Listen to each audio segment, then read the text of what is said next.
যে ইয়া মা'শারাশ শাবাব, হাসান বসরি রাহমাতুল্লাহ আলাইহি বলেন, হে যুবক, প্রতিদিন তুমি লক্ষ্য রেখো, তুমি তাকাইয়া দেখো গাছ থেকে, ফলের গাছে যে ফুলগুলো ফুটে, প্রথম যে ফুলগুলো বের হয় সবগুলো ফুল ফসল ফলে পরিণত হয় না।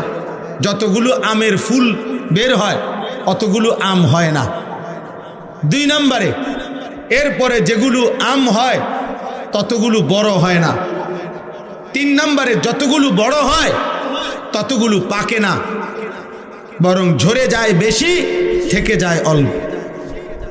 অতএব হে যুবক, তোমার আশেপাশে 2 জন 4 জন বৃদ্ধ দেখে হযরত হাসান বসরি বলেন, তুমি ভেবো না তুমিও ওই পর্যন্ত পৌঁছবা, কারণ ঝরে যায় বেশি, থেকে যায় কম,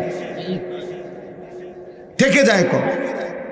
এই জন্য সর্বযুগে পৃথিবীতে, যেই কোনো যুগে পৃথিবীতে মনে রাখবেন, যেই কোনো বাড়ি, পাড়া, মহল্লা, যেই কোনো ঘর, সংসার, ফ্যামিলি, যেখানে দেখেন কিশোর, যুবক, নওজোয়ান, এই বয়সী যে পরিমাণ, বয়স্ক, বৃদ্ধ তার চাইতে অনেক কম। এটা একটা স্বাভাবিক পৃথিবীর নীতি। আমগো এই বাড়ি, মনে করেন, আমি আমার একটা উদাহরণ দেখাই। আমার বাপ চাচারা 4 জন ছিল, আমার বাবা চাচা মিলা 4 ভাই ছিলেন ওনারা। তাহলে আমার বাপ চাচা 4 ভাইয়ের, ওনারা 4 জনের, আমার বাবা, আমার জ্যাঠা, আমার ছোট চাচা 2 জন, তাহলে ওনারা 4 জনের ছেলে মেয়ে। আমরাই, আমার আব্বার ঘরে আমরা আছি 8 জন ভাই বোন। তাহলে আমাদের 4 জনেরই, আমার আব্বার ভাইদের সবাই মিলে 4 জনেরই সন্তান যা, সবাই আলহামদুলিল্লাহ। একজন মাত্র আমার বড় জ্যাঠার একজন ছেলে শুধু মারা গেছে, আমার বড় একজন জ্যাঠতো ভাই মারা গেছে এই পর্যন্ত, এই মধ্যে। আর বাকি 4 ঘরের ভাই বোন সবাই বাইচা আছে এখন আলহামদুলিল্লাহ। তাহলে আমরা বাপ চাচার 4 ফ্যামিলির ছেলে মেয়ে প্রত্যেকেই এখনো আছে, একজন বাদে।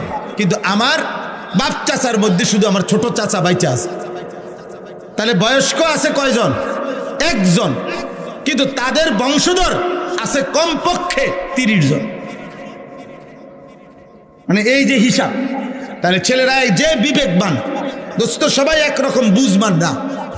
নারী, ছবি, মোবাইল, বন্ধুদের আড্ডা, অসৎ দৃশ্য, অশ্লীলতা, বেহায়াপনা, ইবলিসের আক্রাইয়া ধরা, আল্লাহকে সেজদা না দেওয়ার কারণে যার উপরে প্রতি মুহূর্তে আল্লাহর লানত পড়ে,